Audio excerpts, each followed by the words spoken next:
میں دوبارہ کہہ رہا ہوں، بشرا بی یہ کہہ رہی ہیں کہ 14 نومبر 2017 کو طلاق دی، یہ خاور بانکا کا دعویٰ ہے۔ اس سے پہلے اسموگ میں کیا حال تھا، سردی میں کیا حال تھا، اور اب ان حالات میں آپ یہ کر رہے ہیں الیکشن کے نام پر۔ آپ کے فیصلے کو ان تمام لوگوں نے پھاڑ کے دھجیاں اڑا کے پھینک دیا ہے۔ پرویز مشرف کی سزائے موت برقرار رکھی، اس پر سوال کیا اور ادارے نے جواب یہ دیا۔ میں نے کہا آپ نے سوال کیا اور عمران خان کا نام لیا، کیا ادارے کی جانب سے جواب دیتے وقت لفظ عمران خان یہ ادا کیا گیا؟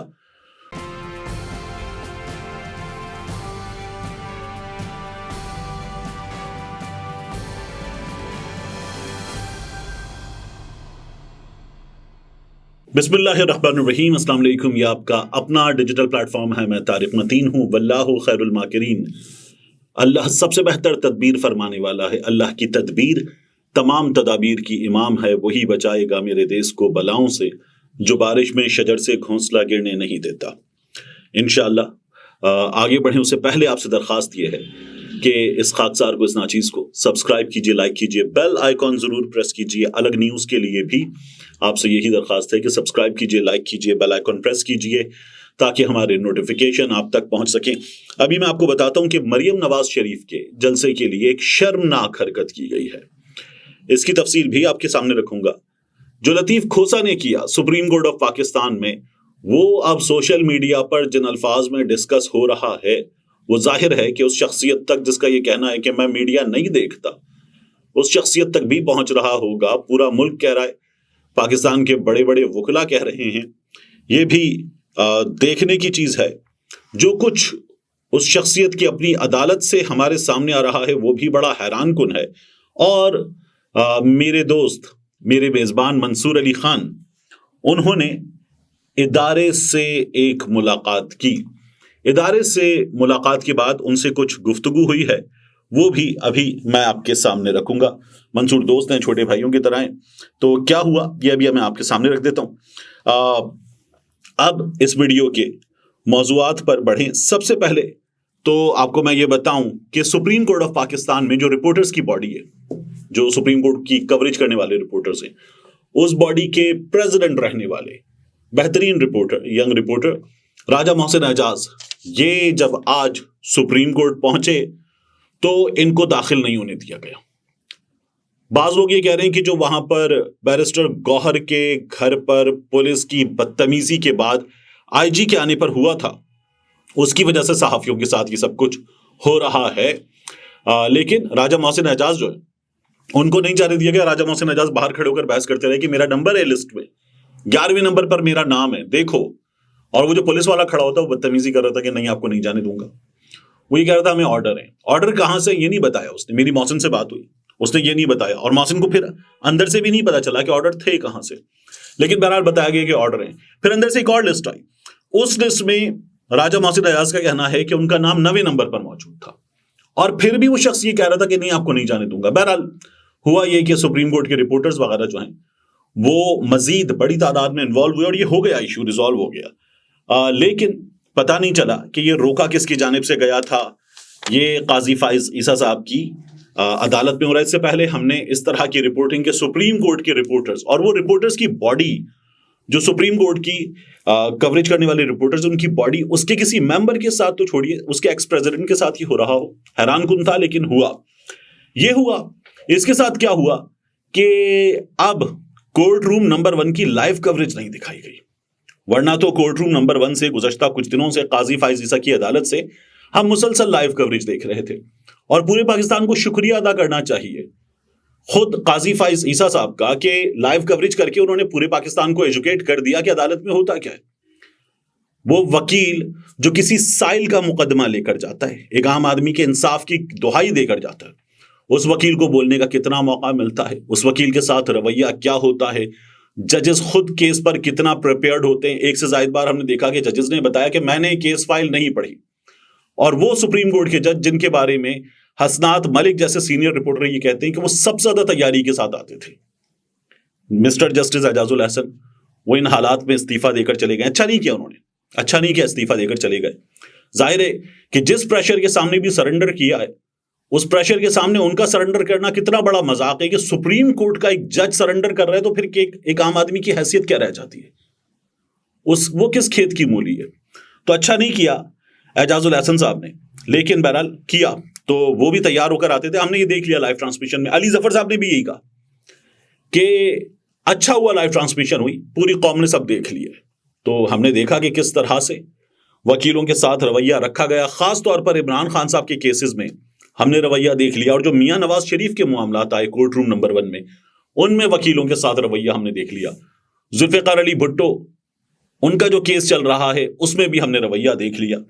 تو اچھا ہوا کہ یہ سامنے آ گیا ہے، بہترین بات ہوئی ہے. اب اس کے بعد میں آپ کے سامنے ایک اور چیز رکھوں. دیکھیے اوکاڑا میں مریم نواز شریف کا جلسہ، اور اس جلسے میں آپ یہ دیکھیں کہ ڈپٹی کمشنر اوکاڑا نے، یہ وہ تمام لوگ ہیں جو آروز وغیرہ ہیں، کس طرح کے الیکشن ہونے جا رہے ہیں پاکستان میں اندازہ لگائیے. ڈپٹی کمشنر اوکاڑا نے شہر کے تمام اسکول اور کالج 11:30 بجے بند کروا دیے. طلبہ کو جلسہ گاہ پہنچانے کے لیے اسکول کے ہیڈ ماسٹرز، کالج پرنسپلز کو واٹس ایپ پر پیغامات بھیجے گئے، اور بالآخر سرکاری سرپرستی میں جلسوں کا آغاز ہو گیا ہے.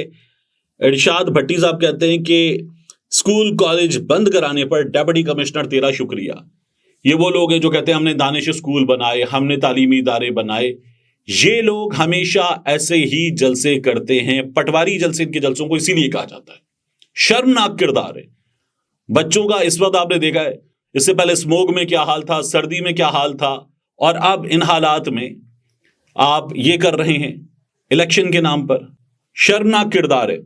اور یہاں جو ہیں وہ غالباً ریاض الحق جج، وہ اس سے پہلے بھی الیکشن میں کر چکے، اب بھی انہوں نے کام کیا مریم نواز کے جلسے کے لیے. مریم نواز کے اس جلسے میں آنے والوں کو گھی کے پیکٹ دیے گئے ہیں. پیسے تو ملتے ہیں، گھی کے پیکٹ دیے گئے، ان کی گھی مل ہے. تو جو انڈیویجول آیا ہے اسے گھی کا 1 کلو کا پیک دیا گیا ہے. ظاہر ہے کہ 1 کلو کے پیک کا مطلب ہے کوئی 700 روپے کی رشوت ہے یہ ایک انڈیویجول کو.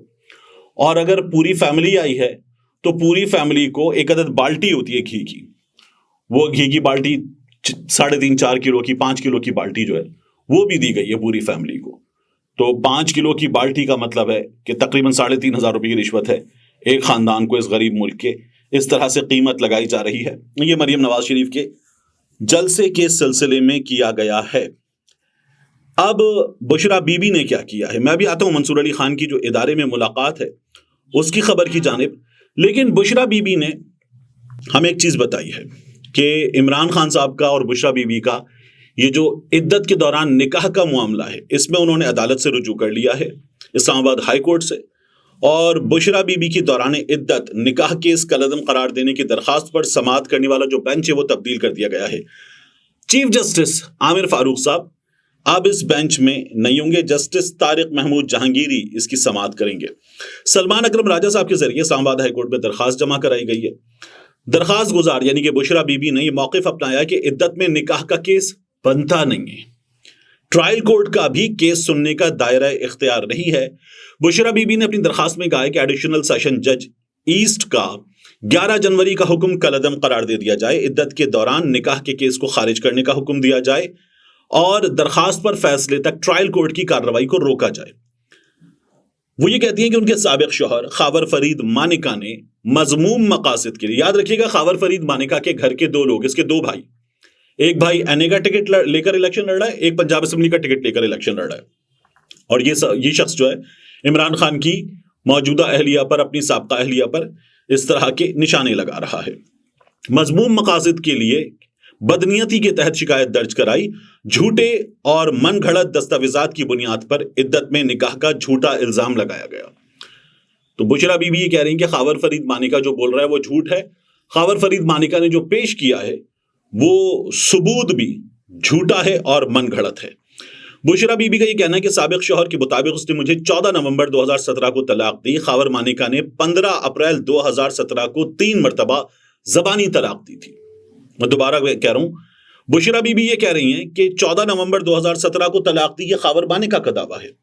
لیکن خاور فرید مانیکا نے 15 اپریل 2017 کو 3 مرتبہ زبانی طلاق دی تھی. اگست 2017 میں اپنی والدہ کے گھر منتقل ہوئی. اب یاد رکھیے گا بشرا بی بی یہ کہہ چکی ہیں کہ میں اپنے سابق شوہر کے گھر عدت مکمل کر کے نکلی تھی. 1 جنوری 2018 کو بانی پی ٹی آئی سے شادی تک والدہ کے گھر قیام کیا.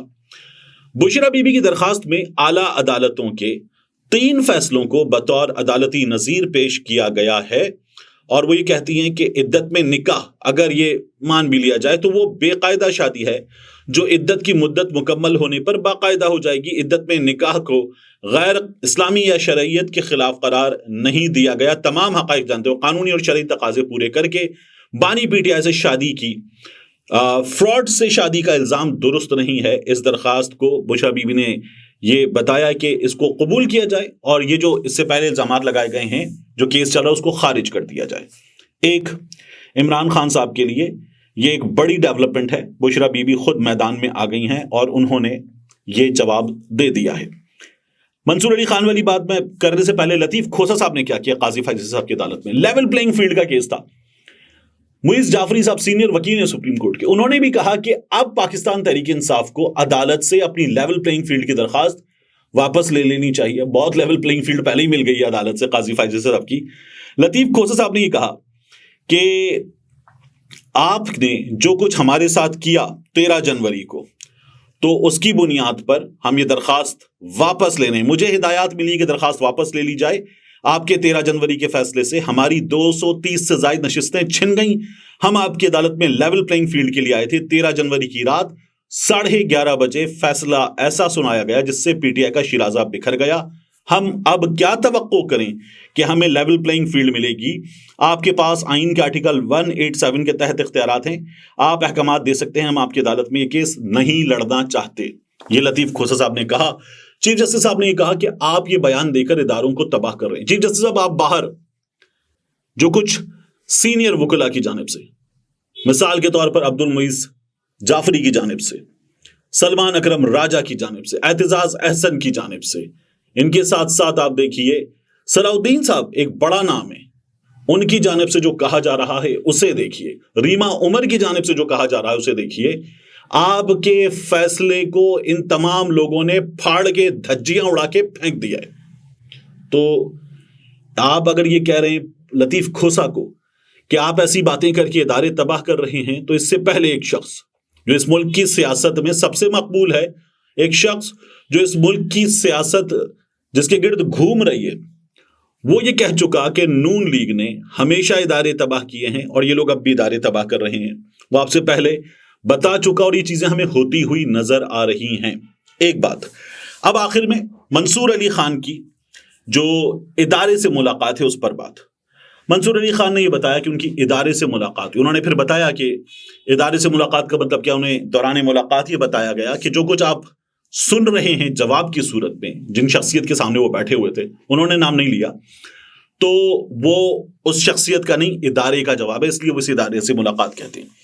اب منصور علی خان نے کچھ سوالات میری رائے میں نہیں کیے. اس سے پہلے اس ملاقات کا جو کچھ میں نے تھوڑا سا انالیسس کیا ہے وہ میں آپ کے سامنے رکھ دوں. ایک یہ ملاقات کب ہوئی؟ 5 دن پہلے سپریم کورٹ سے فیصلہ آیا ہے پرویز مشرف کی سزائے موت برقرار رکھنے کا. تو اس فیصلے کے بعد یعنی کہ 4 دن پہلے یا ممکنہ طور پر شاید 3 دن پہلے منصور علی خان کی یہ ملاقات ہوئی ہے، کیونکہ منصور نے پرویز مشرف کی سزائے موت برقرار رکھی، اس پر سوال کیا اور ادارے نے جواب یہ دیا کہ یہ جو ہے کوئی بہت خوش کرنے والی چیز نہیں ہے، افسوسناک چیز ہے، اور اس پر اس وقت ری ایکشن نہیں دیا جا رہا. پہلے جب آیا تھا تب یہ ری ایکشن دیا گیا تھا، اب تو یہ برقرار رکھا گیا تھا. جب پہلے فیصلہ آیا تھا تب ری ایکشن دیا گیا تھا. تو ایک یہ بات ہوئی. تو یہ ملاقات منصور کی ابھی ہوئی ہے. پھر میں نے منصور سے فون پر کچھ سوالات کیے ہیں، وہ میں آپ کو ضرور بتا دوں. تو میں نے منصور سے یہ پوچھا کہ کیا اس ملاقات میں ایسا کوئی سوال ہوا کہ جو منصور نے کیا اور اس کے بارے میں ان کو یہ کہا گیا جواب دینے کے بعد کہ اس کو رپورٹ نہ کیجیے گا. تو منصور نے کہا نہیں، ایسا نہیں ہوا، پہلی بات. دوسرا میں نے پوچھا کیا کوئی ایسا سوال ہوا جو آپ نے کیا اور سامنے سے یہ کہا گیا ادارے کی جانب سے کہ اس کا جواب نہیں دیا جائے گا. انہوں نے کہا ایک سوال پر ایسا ہوا. میں نے پوچھا کیا کوئی ایسا سوال جو آپ کو لگتا ہے کہ آپ کو پوچھنا چاہیے تھا اور آپ نے نہیں پوچھا؟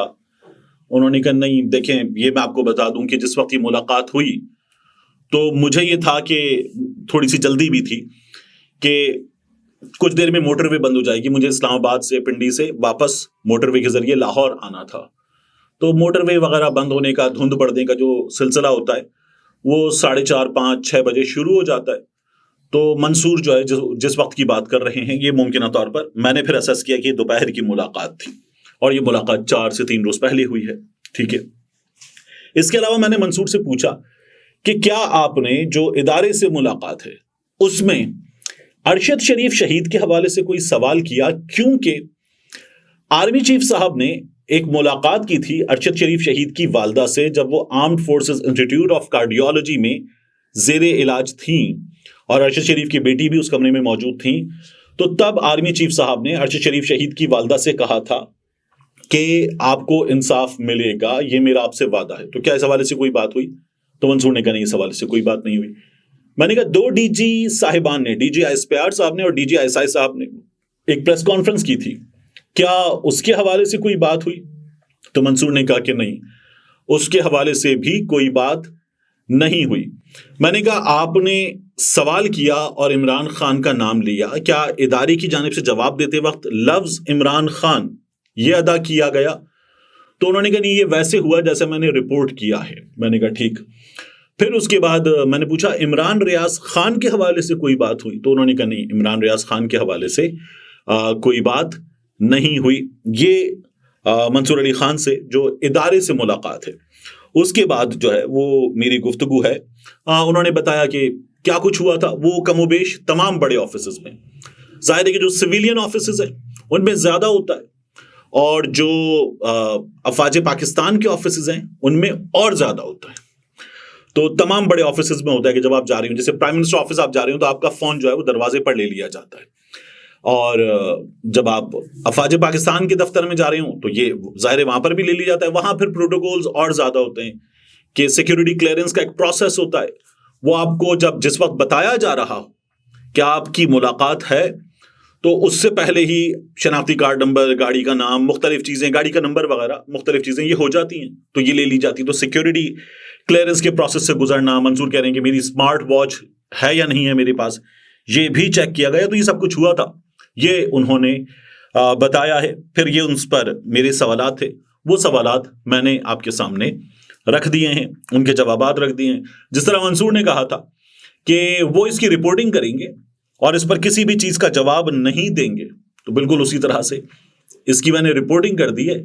اب اس پر ججمنٹ پاس کرنا، کمنٹ کرنا، آپ کمنٹس میں بات کریں، یا آپ کا فیصلہ. میں اس پر کوئی بھی تبصرہ، کوئی بھی کمنٹ جو ہے وہ نہیں کر رہا. جو سوالات مجھے لگتے تھے کہ منصور سے اس کی بات کرنی چاہیے تھے وہ میں نے آپ کے سامنے ضرور رکھ دیے ہیں. ملتے ہیں انشاءاللہ آپ سے اگلی ویڈیو میں.